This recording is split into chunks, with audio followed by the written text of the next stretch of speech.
അനുമോളാണെങ്കി പ്രവീണുമായിട്ട് ഇപ്പം ലൈവില് സംസാരിക്കുന്നുണ്ട്. അനുമോള് പറയുന്നത് കറക്റ്റ് ആണ് കേട്ടോ. ജിസേൽ അടുക്കള കയറി കഴിഞ്ഞാൽ ഒരു കുഴപ്പമില്ല. ജിസേല് ഫുഡ് കരിച്ചു കൊടുത്താലും കുഴപ്പമില്ല.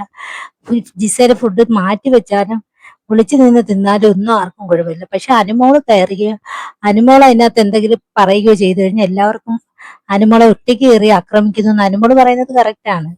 കാരണം എന്ന് പറയുന്നത് പല സന്ദർഭങ്ങളിലും നമ്മൾ ലൈവിൽ ഇതൊക്കെ കണ്ടിട്ടുണ്ട്. എപ്പിസോഡ് പലരും പലതും കാണുന്നില്ലെന്നേ ഉള്ളൂ.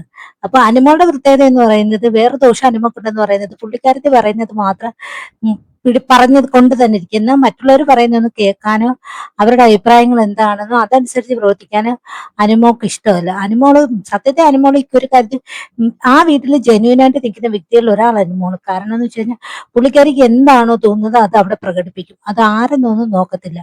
ഇപ്പൊ ഇഷ്ടമല്ലാത്ത ആളാണെങ്കിലും ഇഷ്ടമുള്ള ആളാണെങ്കിലും ഞാൻ ഇങ്ങനെ ആണ്, എനിക്ക് ഇങ്ങനെ പറ്റത്തുള്ളൂ, ഞാൻ ഇങ്ങനെ പെരുമാറും എന്ന് പുള്ളിക്കാരത്തി പറഞ്ഞു. മൈനസ് എന്ന് പറയുന്നത് മറ്റുള്ളവർ പറയുന്നതും കൂടെ നമ്മളൊന്ന് കേൾക്കണം അല്ലേ. നമുക്ക് നമ്മുടേതായ മാത്രം അഭിപ്രായങ്ങൾ മാത്രമല്ല മറ്റുള്ളവരുടെ അഭിപ്രായങ്ങൾ കേൾക്കണം. പ്രത്യേകിച്ച് അതൊരു വീടാണ്.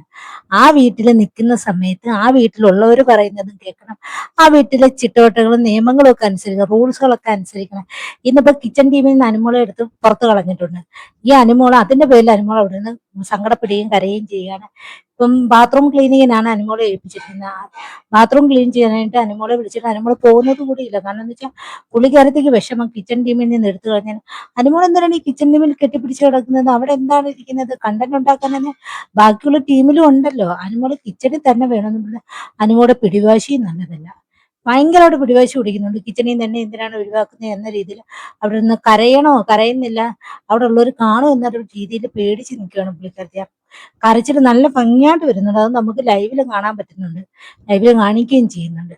അതിന്റെ പിടിവാശി വേണ്ട. കണ്ടന്റ് ഉണ്ടാക്കാൻ ബാക്കിയുള്ള സ്ഥലങ്ങൾ ഇഷ്ടം പോലെ ഉണ്ട്. പുള്ളിക്കാരത്തെ കൊണ്ട് ബിഗ് ബോസിന് വേണ്ടുന്ന കണ്ടന്റ് ഇഷ്ടം പോലെ ഉണ്ടാക്കി കൊടുക്കാനും പറ്റും.